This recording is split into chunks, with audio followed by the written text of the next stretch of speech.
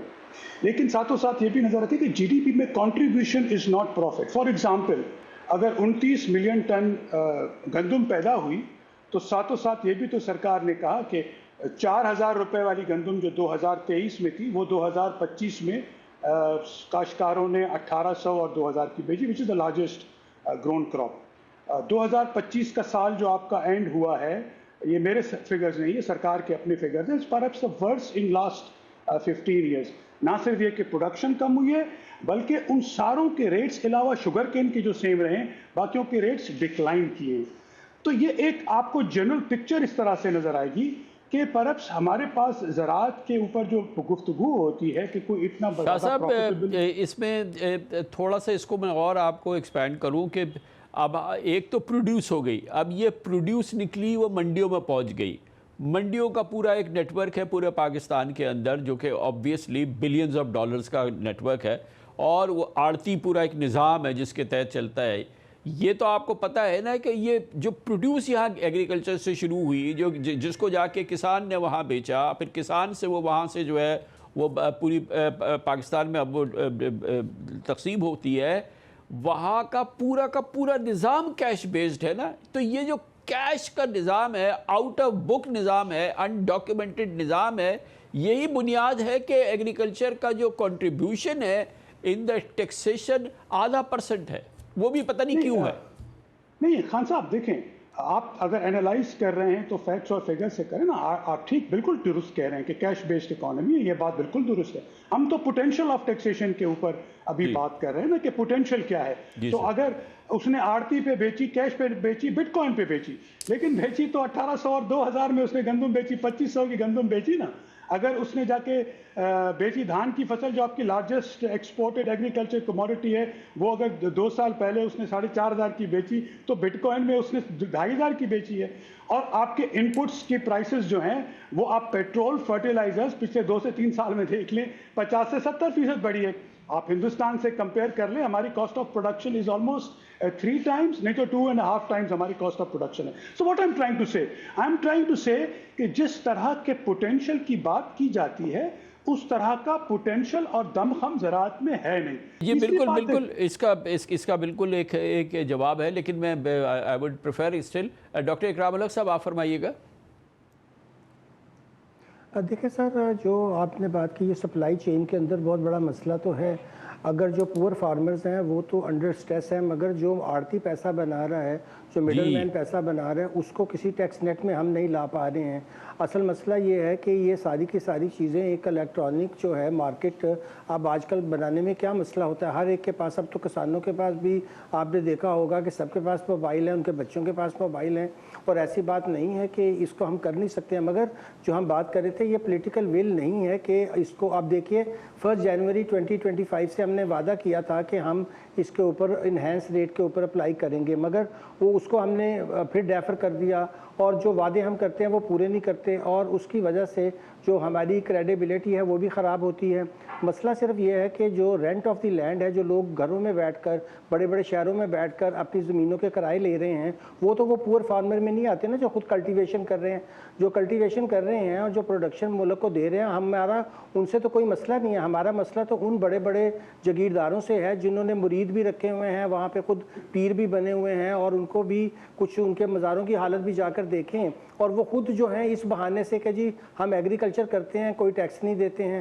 تو یہ تو کلیئر نظر آتا ہے کہ اگر آج آپ اپنے جتنے بھی آپ کے اسمبلیوں میں الیکٹڈ لوگ ہیں، اگر آپ ان کا گوشوارے نکال کے دیکھیں جو 2019 کے بعد شائع نہیں ہو رہی ڈائریکٹری، تو آپ کو صاف پتہ چلے گا کہ وہی سب سے زیادہ ایگریکلچر انکم ڈکلیئر کرتے تھے اور اس پہ ٹیکس بھی نہیں دیتے تھے، اور اس طرح ان کی ویلتھ بڑھتی گئی۔ اس طرح سے اور بہت سے ایسے لوگ ہیں جو پاورفل ہیں پالیٹکس میں، اور ان کی دولت بڑھتی جا رہی ہے مگر وہ ٹیکس نہیں. ہم کاشتکاروں کی تو بات ہی نہیں کر رہے ہیں, کاشتکار تو بیچارے مظلوم ہیں مگر یہ لوگ تو کاشتکاری نہیں کر رہے ہیں. جی شاہ صاحب دیکھیں نا, اس بیچارے کاشتکار کے نام پر یہ جو سب سے زیادہ اس کا جو بالکل حقدار ہے وہ تو اس کا تو کوئی بات ہی نہیں ہے. اصل تو وہ ہیں جو کہ اس کاشتکار سے hundreds of thousands of Times جو ہیں وہ ارن کر رہے ہیں, لیکن کوریج وہی حاصل کر رہے ہیں جو اس غریب کاشتکار کو حاصل ہے. ہمیں اس کوریج کو بریک کرنا ہے نا. دیکھیں ایک تو گزارش ہے کہ دیکھیں مفروضوں کے اوپر تو گفتگو ہو نہیں سکتی. اب آپ جیسے آڑتی کہہ رہے ہیں, مڈل مین کہہ رہے ہیں, کوئی بھی کمرشل آپریٹر ہو, ایگریگیٹر ہو, پروسیسر ہو, ٹھیک ہے, پچھلے 2 سالوں میں آپ دیکھ لیں, میں آپ کو فگرز کے ساتھ بتا دیتا ہوں.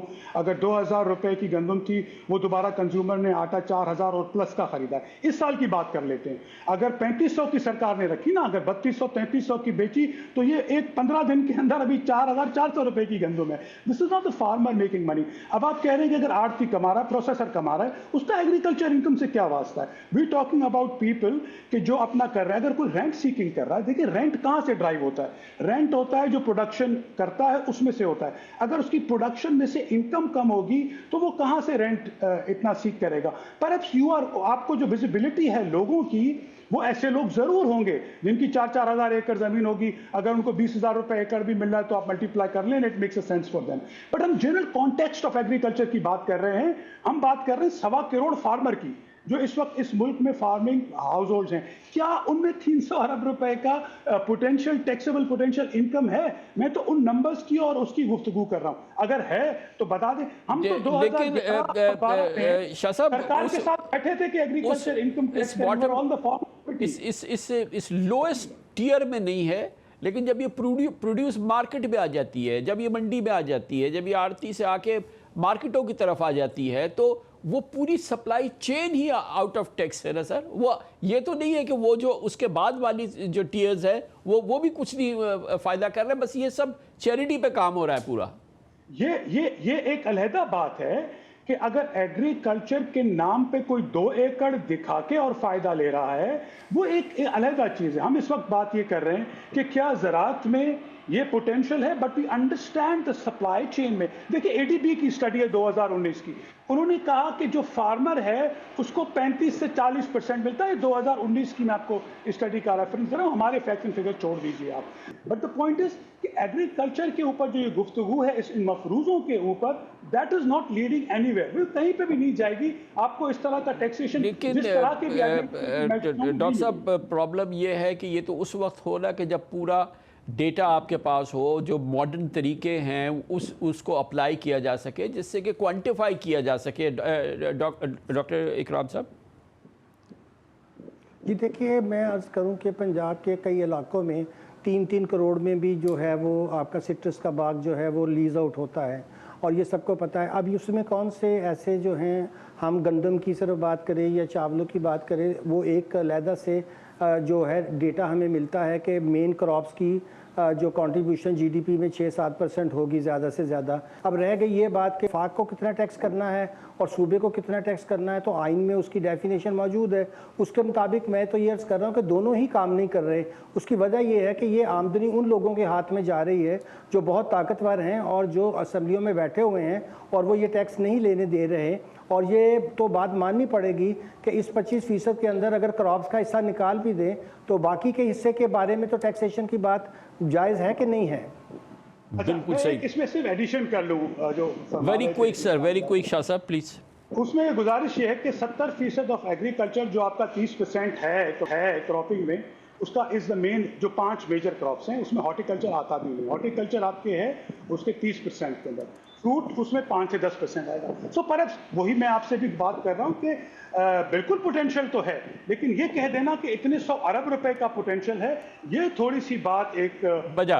امریکہ ایران جنگ انتہائی غیر مقبول ہے. خود امریکہ کے اندر یہ تو شاید سب کو پتہ ہے, لیکن اس حوالے سے ایک بہت اہم ڈیولپمنٹ ہوئی ہے. کل امریکی کانگریس کے ایوان نمائندگان نے ریپبلکن پارٹی یعنی کہ ٹرمپ کی پارٹی کے امیدواروں کے اراکین کی حمایت سے ٹرمپ کے جنگ کے اختیارات کو مضبوط کر دیا, اور اس کے ساتھ ہی پریزیڈنٹ ٹرمپ سے کہا گیا ہے کہ وہ ایران جنگ کو بند کریں. ایران جنگ کے معاملے پر امریکہ میں پریزیڈنٹ ٹرمپ کو یہ بہت بڑا سیاسی جھٹکا لگا ہے، جس سے ان کی صدارت کے دوران سب سے بڑی پارلیمانی بغاوت کہا جا رہا ہے۔ اب بات صرف اپوزیشن کی مخالفت تک محدود نہیں، بلکہ ان کی اپنی پارٹی یعنی ریپبلکنز کے اندر بھی اختلافات کھل کے سامنے آ گئے ہیں۔ یہی وجہ ہے کہ ایران کے خلاف جنگی اختیارات کے معاملے نے واشنگٹن کی سیاست پہ ایک نئی بحث چھوڑ دی ہے۔ کل ایران کے خلاف جنگ روکنے کے لیے امریکی نمائندگان کی اس قرارداد میں جو کہ منظور ہوئی ہے اور جس کی ووٹنگ میں 4 ریپبلکن پارٹی نے یعنی ریپبلکن پارٹی ٹرمپ کی پارٹی نے اس کی حمایت میں ووٹ دیا، اور یہ بالآخر قرارداد 208 کے مقابلے میں 215 ووٹ سے منظور ہوئی۔ اس اہم ووٹنگز کے پہلے اسپیکر مائک جانسن نے ریپبلکن اراکین سے یعنی کہ ٹرمپ کی پارٹی کے اراکین سے کہا ایسا قدم اس وقت خطرناک ثابت ہوگا۔ CNN کو اپنے ایک انٹرویو میں انہوں نے کہا کہ اگر کانگریس صدر کے محدود کرتی ہے، جنگ بند کرنے کے لیے کہتی ہے، تو ٹرمپ کی ایران کے ساتھ ممکنہ معاہدے یا جنگ کے خاتمے کے لیے مذاکراتی پوزیشن بہت کمزور ہو جائے گی۔ I think it is a very dangerous prospect to take away from the administration and the commander-in-chief right now the ability to negotiate. That's what this does. It weakens us, our position and our leverage in negotiation on the peace in that situation. Operation Epic Fury is concluded. یہ development صرف پارلیمانی vote نہیں بلکہ president Trump کے لیے ایک واضح political پیغام بھی ہے۔ اس ریزولوشن کی منظوری کے بعد ٹرمپ نے سخت رد عمل دیتے ہوئے ٹروتھ سوشل پر لکھا کہ بدھ کو ایک بے معنی ووٹ میں 4 ریپبلکن اراکین اور تمام ڈیموکریٹس نے ان کے جنگی اختیارات محدود کرنے کی کوشش کی، وہ بھی ایک ایسے وقت جب ایران کے ساتھ مذاکرات فائنل فیز کے اندر ہیں۔ پریزیڈنٹ ٹرمپ نے سوال اٹھایا کہ ایسے نازک موقع پر ایسی غیر محب وطن حرکت کون کر سکتا ہے، جبکہ سب جانتے ہیں کہ مذاکرات کس مرحلے پہ پہنچ چکے ہیں۔ انہوں نے دعویٰ کیا کہ یہ اقدام نہ صرف ان کی مذاکراتی پوزیشن کو کمزور کر سکتا ہے بلکہ امریکہ کے انٹرسٹ کو بھی نقصان پہنچائے گا۔ ٹرمپ نے قرارداد کے حق میں ووٹ دینے والے 4 ریپبلکن اراکین کو شدید تنقید کا نشانہ بناتے ہوئے کہا انہیں اپنے طرز عمل پہ شرم آنی چاہیے۔ بہرحال اگر یہ قرارداد سینٹ سے بھی منظور ہو جاتی ہے، جہاں 100 میں سے تقریباً 50 سینیٹر اس کی حمایت کرتے دکھائی دے رہے ہیں، تو پریزیڈنٹ ٹرمپ کو یا تو ایران کے خلاف امریکی فوجی کارروائی فوراً بند کرنی ہوگی یا پھر جنگ جاری رکھنے کے لیے کانگریس کی باقاعدہ منظوری حاصل کرنی ہوگی۔